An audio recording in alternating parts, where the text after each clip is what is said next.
Hello दोस्तों, कैसे हो? आपका स्वागत है त्रिपाण स्टडी सेंटर में। आज जो हम करने जा रहे हैं, समाज शास्त्र का अन्य समाज विज्ञानों से संबंध।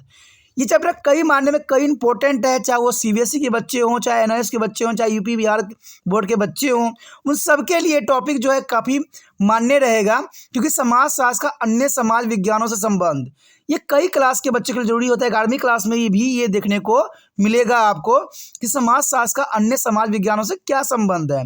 तो ये टॉपिक बहुत इंपॉर्टेंट रहेगा, जिसमें हम जो है इतिहास, राजनीति विज्ञान, अर्थशास्त्र, सामाजिक कार्य, मनोविज्ञान, जो मानव शास्त्र, सभी के विषय में जो है हम इसमें संबंध जानने की कोशिश करेंगे। लेकिन ये सब तब होगा जब हम चैप्टर स्टार्ट करेंगे।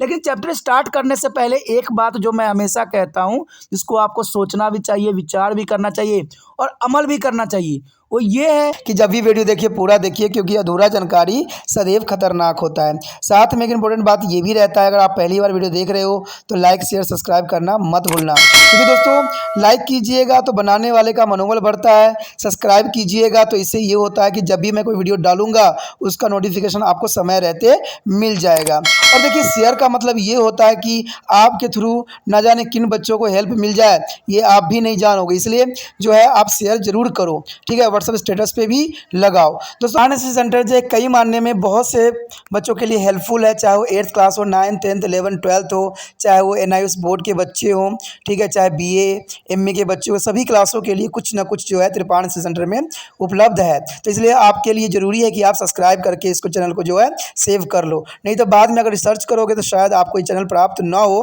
तो इसलिए सोचना नहीं, विचार नहीं करना है, सब्सक्राइब करके जो है अपने पास सेव करना है। दोस्तों ये तो बात था आपके लिए, लेकिन अब देखते हैं हमारा आज टॉपिक क्या है।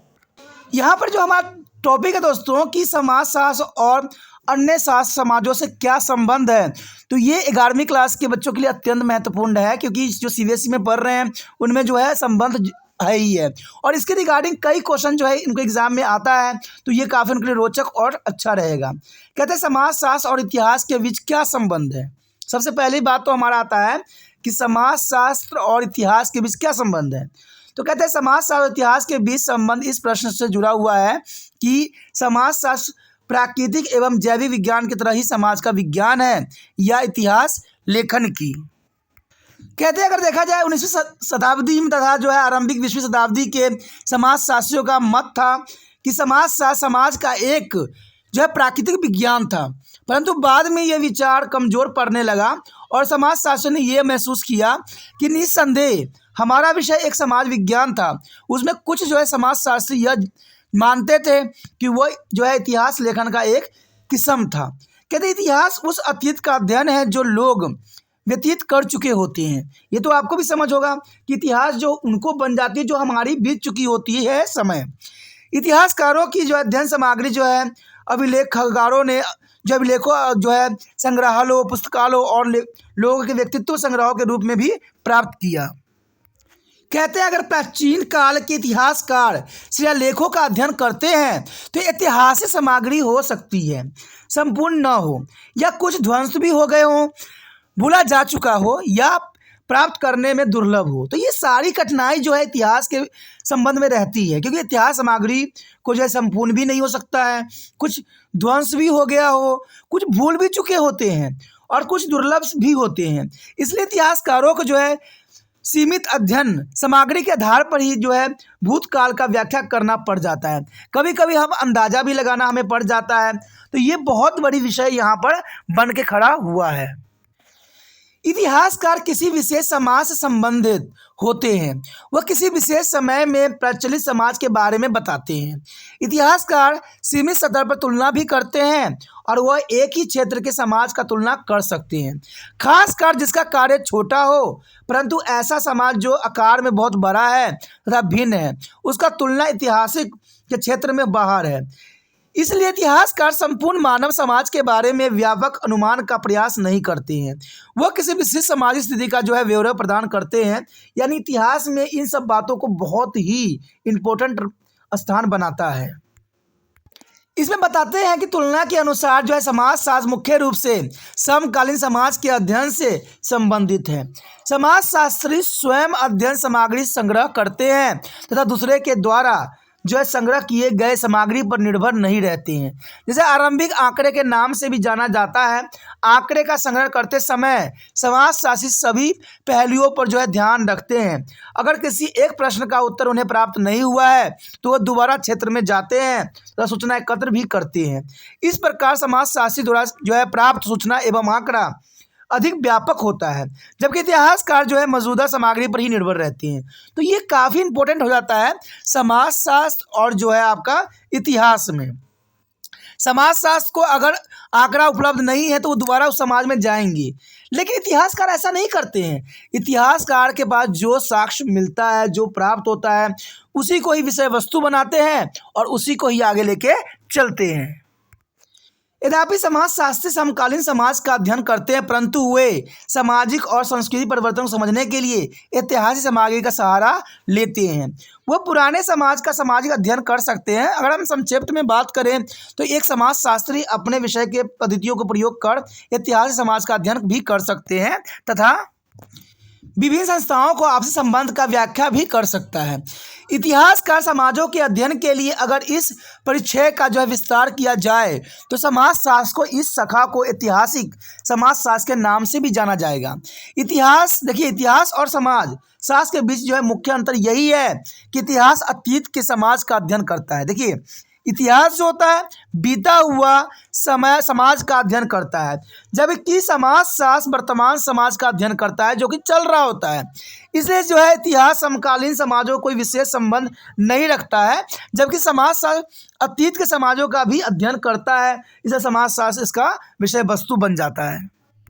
कहते हैं एक महत्वपूर्ण अंतर यह भी है कि इतिहास अपने विस्तार के विशेष समाजों के साथ सीमित रहता है, जबकि समाजशास्त्र पूरे समाज के बारे में व्यापक अनुमान का प्रयास करता है।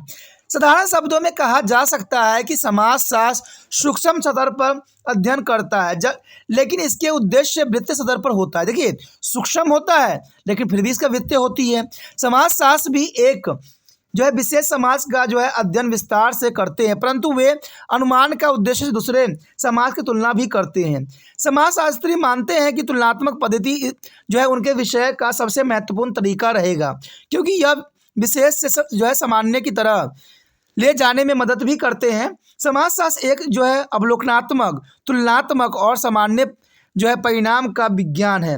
इतिहास का आधार अभिलेखों के विश्लेषण पर निर्भर करता है और यह एक विशेष परिस्थितियों का स्पष्ट करता है। इसका निष्कर्षण समय और उसके अंतराल को अध्ययन में रखकर निकाला जा सकता है, जो कि बहुत काफ़ी इंपॉर्टेंट बात यहाँ आ जाता है। यदि बात यहाँ करें हम समाजशास्त्र और राजनीतिक विज्ञान के बीच संबंध, देखिए वो इतिहास के साथ संबंध था। अब जो है हमारा समाजशास्त्र के राजनीतिक विज्ञान के बीच क्या है संबंध, तो ये जानना भी बहुत रोचक रहेगा कि राजनीति विज्ञान के बीच क्या संबंध है।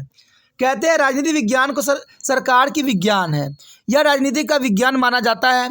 इससे राज्य और शक्ति के अंगों और व्यवस्थित अध्ययन से प्रभावित किया जा सकता है। राजनीति विज्ञान समाज में शक्ति के बंटवारों के जो है प्राकृतिक का अध्ययन किया जाता है तथा शक्ति के लिए जो है स्पष्टता के नियम एवं सरकार की प्राकृतिक एवं कार्य व्यवस्थापिका और कार्यपालिका और न्यायपालिका होता है।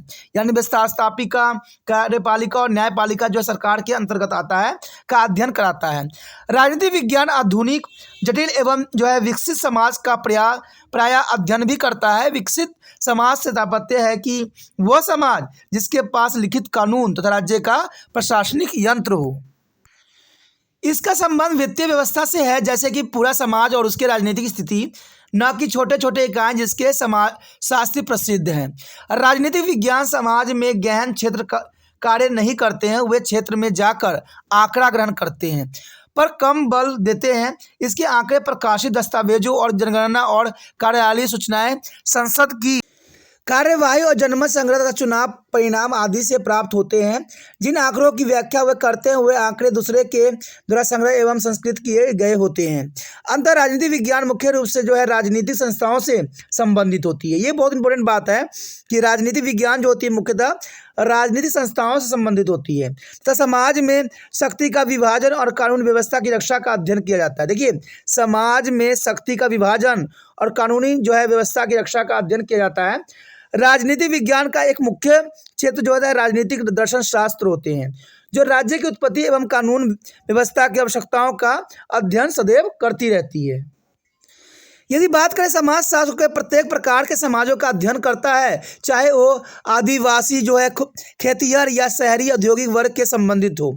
इसकी प्रकृति तुलनात्मक होती है और यह समाज में शक्ति के बंटवारों के बारे में भी अध्ययन करता है। कहते सन 1940 के दशक में मानव शास्त्र के विद्वानों ने भी ऐसी समाज का अध्ययन भी किया था जिसमें समाज राज्य की संस्थाओं का अभाव था। उस समय समाज को राज्य विहीन समाज कहा जाता था। इसका एक जो यह उदाहरण सुडॉन का जो है न्यूअर था। न्यूअर जो थे उसी से संबंधित थे। मानव शास्त्री जो है राज्य विहीन समाजों की व्याख्या करते हैं तथा बताते हैं कि कैसे कानून व्यवस्था की रक्षा होती है। राज्य नहीं होने का यह अर्थ नहीं है कि आपसी विवादों का अभाव हो। प्रत्येक समाज का अपनी कानून व्यवस्था की रक्षा करने का अपना तरीका होता है।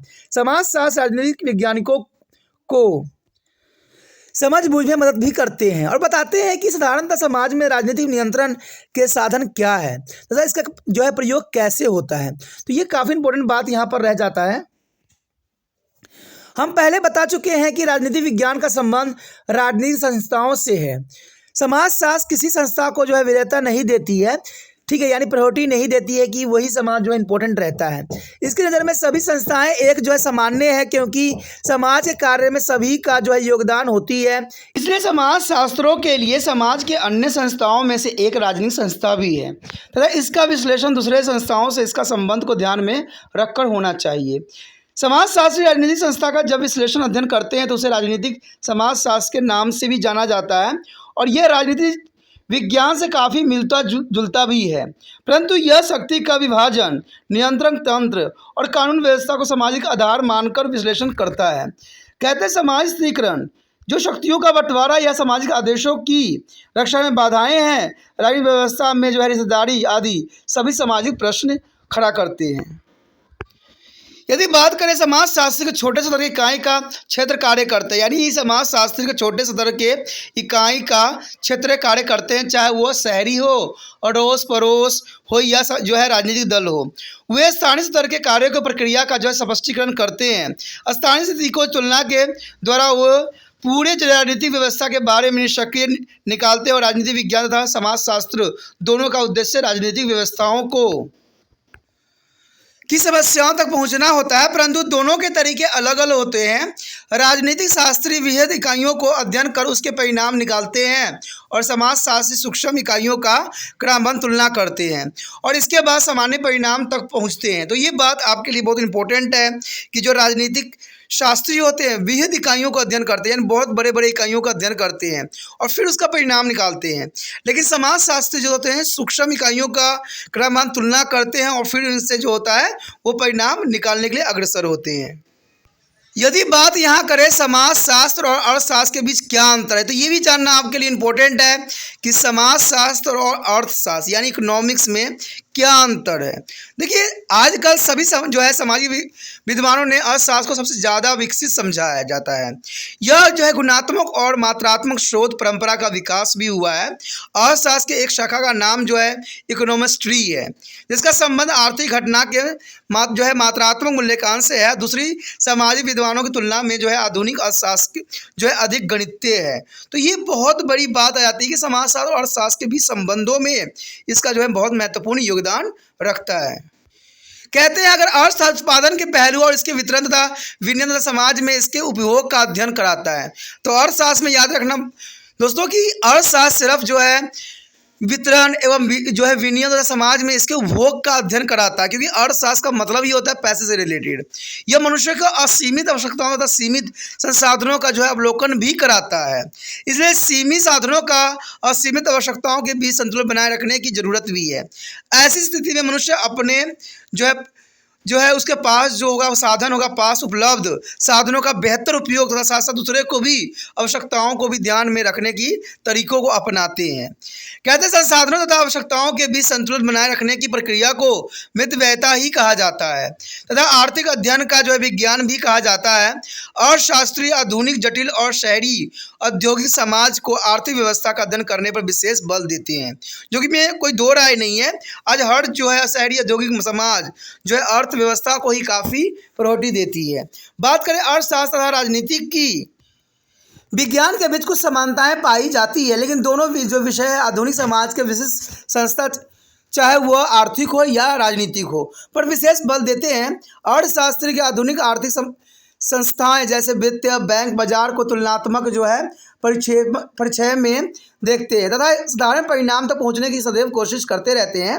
यद्यपि यह सामाजिक कारकों जैसे रिश्तेदारी, धर्म, मूल्य को आर्थिक स्थिति को प्रभावित करने में योगदान की मान्यता भी देते हैं, परंतु इन एक आवश्यक जो है अतार्किक की मान्यता है जो आर्थिक विकास को धीमी कर देती है या बर्बाद भी कभी कभी कर देती है। विकासशील अर्थशास्त्र के लिए तर्कीय निर्णय लेना होना होता है, जिससे उसे मुनाफा भी हो सकता है। तो ये जो होता है हमेशा अर्थशास्त्र में लिया जाता है। कहते हैं प्रत्येक आर्थिक व्यवस्था जो है अधिकतम लाभ तथा वापसी के सिद्धांतों पर आधारित होती है, और इन तत्वों को जोड़ने के बाद हम ये कह सकते हैं कि अर्थशास्त्र का संबंध जो है समाज में मांग और पूर्ति के बीच संबंध से है। अपने आवश्यकताओं की पूर्ति के लिए साधनों का उचित प्रयोग एवं आर्थिक विकास की समस्याओं से है। कहते हैं समाजशास्त्र की दृष्टि में मानव समाज के अनेकों संस्थाओं में से एक आर्थिक संस्था भी है, क्योंकि आर्थिक संस्था से ही समाज चलता भी है। इसलिए यह दूसरे संस्थाओं के अध्ययन को वरीयता नहीं देती है, यह आर्थिक संस्थाओं के जो है कार्यशैली के दूसरे संस्थाओं के साथ संबंध को भी जांचता है, जो कि बहुत काफ़ी इंपॉर्टेंट बात यहाँ आ जाती है। बात करें अर्थशास्त्र में सामाजिक कारकों के जो है योगदान के विस्तार से परीक्षण किया जाता है, यानी अर्थशास्त्र में जो है सामाजिक कारकों को योगदानों के विस्तार से परीक्षण किया जाता है। और समाजशास्त्री का मानना है कि संसाधनों का प्रयोग एक वितरण संबंधी निर्णय को सामाजिक कारक अत्यधिक प्रभावित भी करते हैं। अर्थशास्त्रियों को आंतरिक लगने वाले कारक वास्तव में लोगों के परिचय में काफ़ी जो है अर्थपूर्ण होते हैं। समाजशास्त्री जो है इन बिंदुओं को जनजाति एवं जो है किसान समाज के अध्ययन में प्रयोग सदैव करते ही रहते हैं। अनेकों समाज में लोग जो है फालतू खर्च भी करते हैं ताकि उनकी इज्जत और शोहरत बढ़े। दूसरे शब्दों में धन को सामाजिक उद्देश्य के लिए खर्च किए जाते हैं, यानी समाजशास्त्री अर्थशास्त्र के सामाजिक पहलुओं को भी देखते हैं। इस संदर्भ में उनका कार्य जो है अर्थशास्त्रियों से भिन्न होती है, जो लोगों के क्रियाओं और आर्थिक परिणामों को देखते हैं।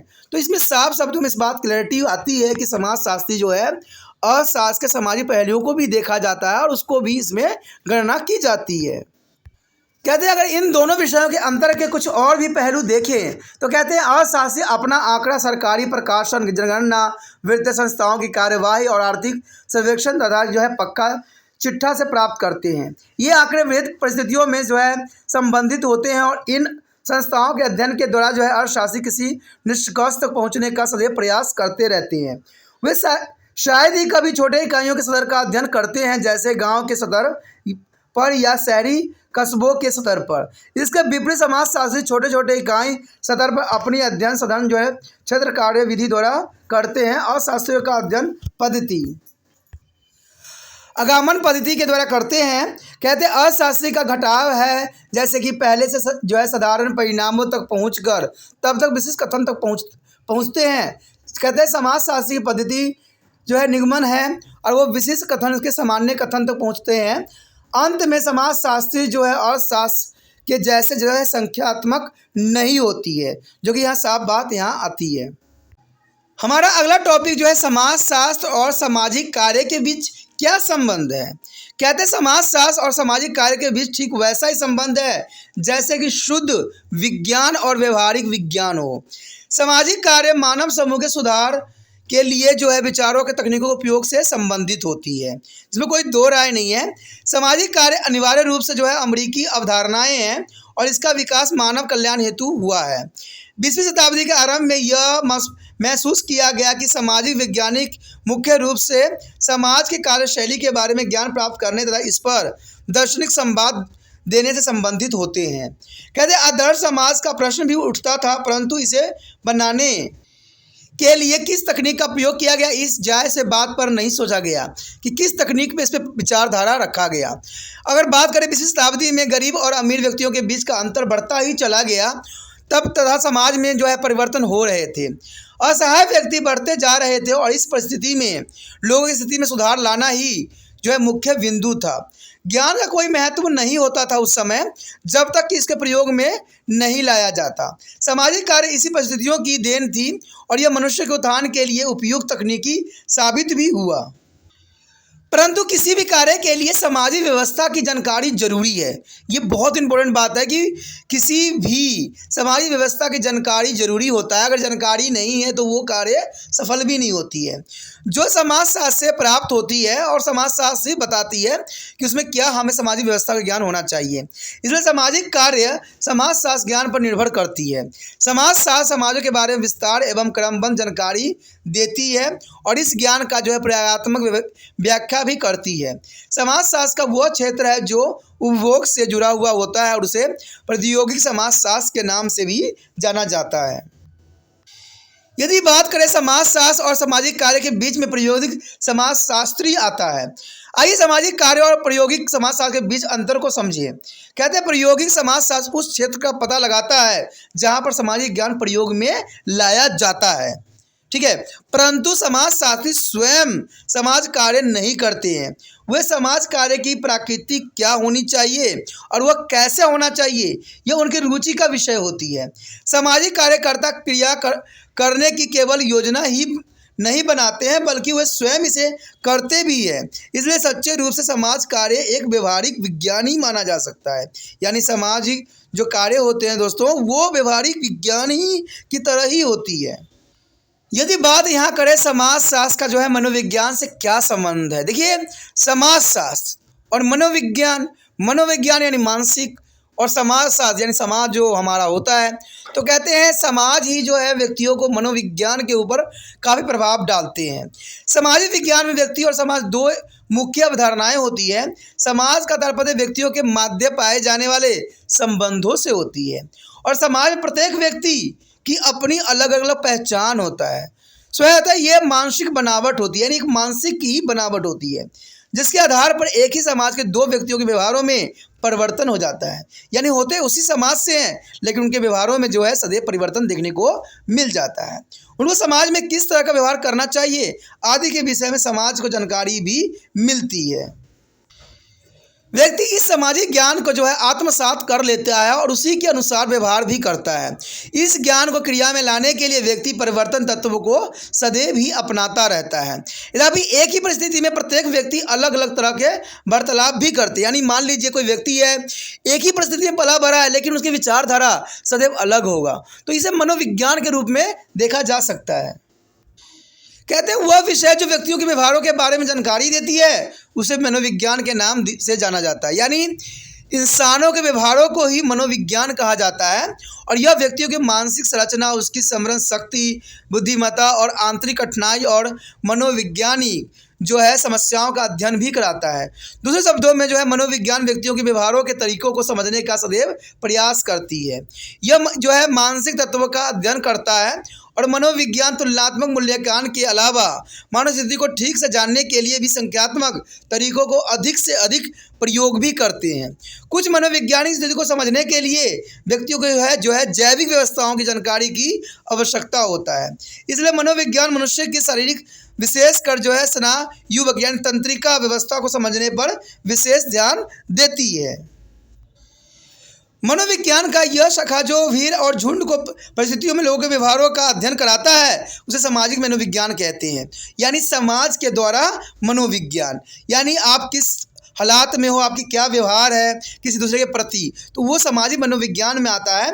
अगर बात करें जन समूह के व्यवहारों को समूह व्यवहार भी कहा जाता है जो मनोविज्ञान का विषय वस्तु है और अस्थायी संस्थाएं जैसे पड़ोसी एवं परिवार में उत्पन्न व्यवहारों का अंतर भी बताता है।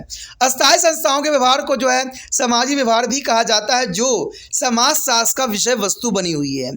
सामाजिक मनोविज्ञान शास्त्र जो है समाजशास्त्र के मनोविज्ञान के बीच का जो है विषय है। यानी आप कह सकते हो कि सामाजिक जो है मनोविज्ञान और समाजशास्त्र और मनोविज्ञान के बीच का संबंधों को यहाँ पर उजागर करता है। कहते हैं मनोविज्ञान तथ्यों का अध्ययन मनोविज्ञानों में किया जाता है जो व्यक्तियों को मानसिक संरचना को संबंधित होती है। यानी जो मानसिक तथ्य का अध्ययन जो है मनोविज्ञान में मानसिक संरचना से संबंधित होती है कि इंसानों का व्यवहार किस प्रकार का रहा है, जबकि समाजशास्त्र में सामाजिक तथ्यों का अध्ययन होता किया जाता है, यानी समाज में कौन कौन से तथ्य हैं इस विषय पर चर्चा की जाती है। और मनोविज्ञान में व्यक्तियों की मानसिक संरचना किस प्रकार की है उस बात की अध्ययन की जाती है। बात करें सामाजिक तथ्य का, एक उदाहरण भाषा भी है। समाजीकरण के प्रक्रियाओं में व्यक्ति इसे आत्मसात कर लेता है, परंतु इसे प्रयोग में लाने के लिए वह विशिष्ट तरीके अपनाता है जो उसके व्यक्तित्व, मनोवैज्ञानिक तथ्य और पसंद और नापसंद और अन्य व्यक्तिगत कारकों पर निर्भर करता है। वह भाषा के आकार, स्वरूप, इसकी व्याकरण, शब्दकोश आदि का परिवर्तन नहीं करते हैं, जिसे समाजशास्त्र का संबंध होता है। समाजशास्त्र और मनोविज्ञान में अंतर को एक उदाहरण के द्वारा भी समझा जा सकता है। मान लीजिए एक कानून कोई चला रहा है और आरोपी वकील और न्यायाधीश एक ही मुकदमा पर बहस कर रहे हैं। जिस कानून के आधार पर उसे मुकदमा का फैसला होना है वह समाजशास्त्र की रुचि का है। प्रत्येक सदस्य के अधिकार और कर्तव्य समाजशास्त्र की रुचियों का विषय बन जाएगा। संक्षेप में कह सकते हैं कि समाजशास्त्री मुकदमे की पूरी प्रक्रिया में रुचि ले रहे हैं, लेकिन कोर्ट की प्रक्रिया में लगे सभी व्यक्तियों के मन में क्या है यह मनोविज्ञान की रुचि का विषय है। तो ये बात तो साफ क्लियर हो गया कि जो अगर समाजशास्त्री मुकदमे की पूरी प्रक्रिया में रुचि ले रहे हैं, लेकिन वो क्या फैसला देंगे, जो वहाँ के कोर्ट है वो क्या उसके मनोविज्ञान में चल रहा है, क्या उसके आया है, तो ये बड़ी बात आती है। यह मनोविज्ञान की रुचियों का विषय बन जाती है। यही कारण है कि समाजशास्त्री सामाजिक और मानसिक तथ्यों के बीच का अंतर स्पष्ट करते हैं तथा समाज को समाजशास्त्री अध्ययन भी करते हैं और जो है मानसिक व्यवहारों को भी मनोविज्ञान का ही रूप दिया गया है। हमें यह जान लेना चाहिए कि परिस्थितियाँ और भूमिका मनोविज्ञान है, यानी परिस्थिति क्या मिला है और आपकी क्या भूमिका है, ये मनोविज्ञान के अंतर्गत ही आता है और समाजशास्त्र के बीच संबंध स्थापित करता है। अगर प्रतिष्ठा जो है, अगर समाज है तो जो है कहते हैं भूमिका और मनोविज्ञान, तो इसमें बहुत इंपॉर्टेंट क्या भूमिका होगी वो मनोविज्ञान को दर्शाता है। इसके बारे में आप पहले आगे पढ़ेंगे। और प्रतिस्थिति व्यक्तियों की जो है समाज स्थिति बताता है कि व्यक्ति का क्या समाज में स्थिति है और उसी के अनुसार वो व्यवहार भी करता है। जैसा स्थिति मिलता है वैसा ही वो व्यवहार करता है। तो आप समझ सकते हो कि कितना दोनों में गहरा संबंध है। इसे भूमिका कहते हैं, यानी व्यक्तियों की समाज स्थिति क्या है और वो कैसा व्यवहार करता है, तो व्यवहार जो होती है उसकी भूमिका में आ जाती है। ठीक है। और परिस्थिति यानी उसका क्या वहाँ पर स्थिति है वो उसको रिप्रेजेंट करती है। परिस्थिति अधिकार और कर्तव्य का सामूहिक रूप है जिसे समाज देती है और स्पष्ट करती है, यानी समाज ही जो है उसको जो है कर्तव्य और सब चीज़ देती है। समाज जो है प्रतिस्पर्धा का आवंटन करती है। व्यक्ति कार्य करते हैं परंतु जिस तरीके से करने की अपेक्षा की जाती है वो समाज में मिलता है कि समाज ने ही उसको दे रखा होता है कि दूसरे के प्रति वो कैसा व्यवहार रखेगा, कैसा कार्य करेगा, तो वो समाज ही उसको प्रभावित करता है। इसलिए परिस्थिति के और कर्तव्य व्यक्तियों को समाज से जोड़ता है तथा समाजशास्त्र और मनोविज्ञान के बीच संबंध स्थापित करने में अपना जो है महत्वपूर्ण योगदान भी देता है। अब अगर हम बात करते हैं समाजशास्त्र और मानव शास्त्र के बीच क्या संबंध है, तो सबसे पहले हमें जान लेना चाहिए कि मानव शास्त्र मनुष्य की जैविक एवं सामाजिक तथा संस्कृति पक्ष का अध्ययन करता है। मानव शास्त्री वह शाखा है जो मनुष्य के जैविक पक्षों का अध्ययन भी करता है। उसे भौतिक तथा जैविक मानव शास्त्र कहते हैं, यानी ये भौतिक और जैविक मानव शास्त्र के अंतर्गत आता है। तथा जो शाखाएं सामाजिक और संस्कृति पक्षों का अध्ययन करते हैं उसे हम सामाजिक मानव शास्त्र कहते हैं। मानव शास्त्र की तीसरी शाखा जो है भाषाओं के तुलनात्मक अध्ययन करता है, इसे हम भाषा मानव शास्त्र कहते हैं। मानव शास्त्र की वह शाखा जो मानव की पूर्व ऐतिहासिक और लेखन प्रारंभ होने से पहले का अध्ययन कराता है उसे हम पुरातात्विक मानव शास्त्र कहते हैं, यानी पुरातात्विक का मतलब ही होता है जो हमें मानव के बारे में बताती है। आप पिछले पार्ट में पढ़ चुके होंगे कि समाजशास्त्र का उदय विषय के रूप में 18वीं शताब्दी के अंत तथा 19वीं शताब्दी के आरंभ में हुआ था। सामाजिक जो है कहते हैं सामाजिक मानव शास्त्र का आरंभ एक विषय के रूप में 19वीं शताब्दी के उत्तरार्ध में, परंतु इस विषय को जो है सम्मान 20वीं शताब्दी के आरंभ में ही मिला। समाजशास्त्री जटिल आधुनिक और शहरी औद्योगिक समाजों का अध्ययन पर विशेष बल दिया था, जबकि मानव शास्त्र जनजाति, किसान और दुनिया के अनपढ़ समाजों का भी अध्ययन पर बल दिया गया। आरंभ में समाजशास्त्री ने अपने ही समाज का अध्ययन जो किया, क्यों, जबकि मानव शास्त्री ने मानवों से विभिन्न समाजों का अध्ययन भी किया। इस कारण जो है समाज शास्त्र को अपने ही समाज का अध्ययन करने वाला कहा गया और मानव शास्त्र के दूसरे संस्कृति के अध्ययन करने वाले विषय के रूप में जो शक्ति प्राप्त हुई। इस अंतर के अलावा दोनों विषयों में कुछ समानताएं भी है। दोनों विषयों में मानव समाज को पूर्ण रूप से समझने का प्रयास सदैव किया जाता है। दोनों की प्रकृति तुलनात्मक है और फ्रांसीसी समाजशास्त्री इमानुएल दुर्खिम ने मानव शास्त्र को तुलनात्मक समाजशास्त्र भी कहा है। सामाजिक मानव शास्त्र को जो है समाजशास्त्र का ही शाखा समझा गया है तथा आदि समाजों का जो है समाजशास्त्र भी कहा भी गया है। समाजशास्त्र और सामाजिक मानव शास्त्र के बीच के अंतर को बिना किसी समस्याओं को समझा जा सकता है। हमारा और उनका समाजों के बीच का अंतर वैसा ही है जैसा कि सभ्य और प्राचीन समाजों के बीच अंतर से है। अमेरिका, ऑस्ट्रेलिया, न्यूजीलैंड तथा अफ्रीका भी ऐसे देश हैं जहाँ के निवासी जो है गोरे और उपनिवेशिक लोगों से बिल्कुल भिन्न थे, परंतु यह समाजशास्त्र और सामाजिक मानव शास्त्र के बीच का अंतर भारत में अधिक उपयोगी नहीं हुआ, क्योंकि विभिन्न जनसंख्या के बीच निरंतरता भी थी और कई स्थिति में जनजाति और गैर जनजाति लोगों का शहरी और ग्रामीण समाज जनसंख्या के बीच अंतर भी बताना संभव नहीं होता था। ऐसी स्थिति में समाजशास्त्र और सामाजिक मनोविज्ञान के बीच के अंतर पूर्ण रूप से स्पष्ट थे। कुछ समय के उपरांत जो है सामाजिक मानवशास्त्र अपने अध्ययनों के क्षेत्र में शहरी एवं प्रौद्योगिक समाजों के अध्ययन को भी शामिल कर लिया, जो पहले समाजशास्त्रियों के अध्ययन क्षेत्र में आते थे। यह इसलिए हुआ कि जनजातीय समाजों को जो है शहरीकरण परिवर्तन हो रहा है और समाजशास्त्र भी अपने अध्ययन क्षेत्र का जो है विस्तार करते हुए जो है जनजाति और कृषक समाज को शामिल कर लिया है। इसका नतीजा यह हुआ है कि समाजशास्त्र और सामाजिक मनोविज्ञान के विषय वस्तु में अंतर लगभग खत्म सी होती चली जा रही है। एक समय ऐसा था जब समाजशास्त्र और जो है सामाजिक मानव शास्त्र विभिन्न प्रकार के समाजों के अध्ययन का विषय बन गया था तथा वह विभिन्न सिद्धांतों के विकासों में भी सहयोग करते थे। समाजशास्त्रियों ने आंकड़ों को एकत्र करने में सर्वेक्षण विधि का जो है विकसित कर अपना योगदान दिया, जो मानव शास्त्रियों ने क्षेत्रीय कार्य के विकसित करने में योगदान दिया। मानव शास्त्रों को जो है महत्वपूर्ण योगदान बंधुता और धर्म के समझने में लिया गया, क्योंकि वे दोनों ही संस्थाएं साधारण समाज में अधिक प्रभावशाली दिख रहे थे। शिक्षा और शहरी औद्योगिक समाज को समझने के लिए जो है समाजशास्त्रियों को योगदान बहुमूल्य था, क्योंकि वह संस्थाएं आधुनिक समाजों के लिए प्राथमिक महत्व के थे। इन विभिन्नताओं के बावजूद समाजशास्त्र और सामाजिक मनोविज्ञान जो है सामाजिक मानव शास्त्र के बीच अन्य समाज विज्ञान की तुलना में अधिक समानताएं देखने को मिलती हैं। इन विभिन्नताओं के बावजूद भी समाजशास्त्र और सामाजिक मानव शास्त्र के बीच अन्य समाज विज्ञान की तुलना में अधिक समानताएं देखने को मिलता है।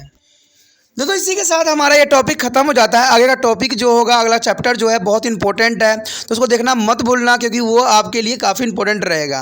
ठीक है, लेकिन आपको पता है कि जितना हो सके इस वीडियो को शेयर करना है, चाहे वो 11वीं क्लास के बच्चे हों चाहे 12वीं क्लास के बच्चे हों। ठीक है, क्योंकि ये NCERT को भी फॉलो कर रहा है, NIOS बोर्ड को भी ये फॉलो कर रहा है। तो आपका अगर टॉपिक ये है तो ज़रूर दूसरे बच्चों तक शेयर कीजिए, जिससे दूसरे बच्चे भी लाभान्वित हो। और इसके लिए आपको कुछ भी नहीं करना है, ना बच्चों को प्रोत्साहित करना है, ना बच्चों को कुछ बोलना है, ना आपने कुछ प्रतिक्रिया करके दिखाना है। सिर्फ आपने इतना करना है, जैसे कि आप अपने मोबाइल में सदैव स्टेटस लगाते ही रहते हो, कभी गाने का तो कभी किसी चीज़ का, कभी किसी चीज़ का। तो आपने आज जो है शिक्षा के ऊपर कुछ लगाना है, और शिक्षा के ऊपर लगाने के लिए आपको कुछ भी नहीं करना है, जो लिंक को जो है यूट्यूब से कॉपी करना है और व्हाट्सएप स्टेटस पे लगा देना है।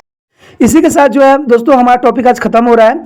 ठीक है, अगर आपको अच्छा लगा तो लाइक शेयर सब्सक्राइब जरूर कीजिए। अगर पहली बार अगर आप वीडियो देख रहे हो, पहली बार मेरे चैनल पे आए हो, तो सब्सक्राइब करना आपका फ़र्ज़ बन जाता है। सब्सक्राइब करने से ये होगा कि जो भी मैं आप क्लास के रिगार्डिंग कोई भी वीडियो डालूंगा उसका नोटिफिकेशन जो है समय समय पर आपको प्राप्त होता रहेगा। अगर सब्सक्राइब नहीं कीजिएगा, अगर आप दोबारा से तिरपान स्टडी सेंटर पर आने की कोशिश कीजिएगा, तो वहाँ पर आप तिरपान लिखिएगा तो जो है वो तिरपस कर देगा। ठीक है, जो आप गूगल पर सर्च वो तिरपस कर देगा, जिससे वजह से आप जो है मेरे वीडियो का जो है फ़ायदा नहीं उठा पाओगे। तो सोचिए मत, विचार मत कीजिए, सब्सक्राइब कीजिए। आप सोचते होइएगा कि मेरे जो एग्ज़ाम खत्म हो जाने के मेरा क्या ज़रूरत है तिरपान स्टडी सेंटर से।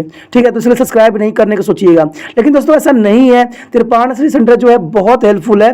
क्योंकि ये जो है आपके 8th class 9th 10th 11th 12th जो आर्ट्स के सब्जेक्ट को कवर करता ही है, प्लस जो है ये NIOS बोर्ड के जो है 10th+2 को भी कवर करता है। साथ में बीए जो है फर्स्ट ईयर से लेकर 6 सेमेस्टर तक बच्चों के लिए ये अग्रसर रहेगा 8 सब्जेक्ट में। तो सोचिए नहीं, विचार नहीं कीजिए, काफ़ी जो है त्रिपाण स्टडी सेंटर का फ़ायदा ही फ़ायदा है।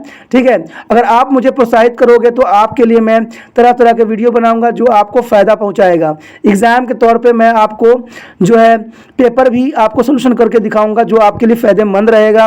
अगर नहीं सब्सक्राइब कीजिएगा, मेरा मनोबल घटेगा, तो हो सकता है कि आपको फिर दोबारा मैं ना वीडियो बनाऊं और आपको फ़ायदा ना पहुंचाऊं। तो अभी भी नहीं सोचिए, मेरा जितना आप फैलाइएगा, जितने दूसरे बच्चों के साथ शेयर कीजिएगा, उतना जो है मैं आपके लिए कार्य करने में अग्रसर रहूंगा। ठीक है दोस्तों, इसे सोचिए मत, विचार मत कीजिए, अभी सब्सक्राइब कीजिए और अपने व्हाट्सएप स्टेटस पे लगाइए और दूसरे बच्चों के साथ भी शेयर कीजिए। ठीक है दोस्तों, अपना ध्यान रखना। बाय।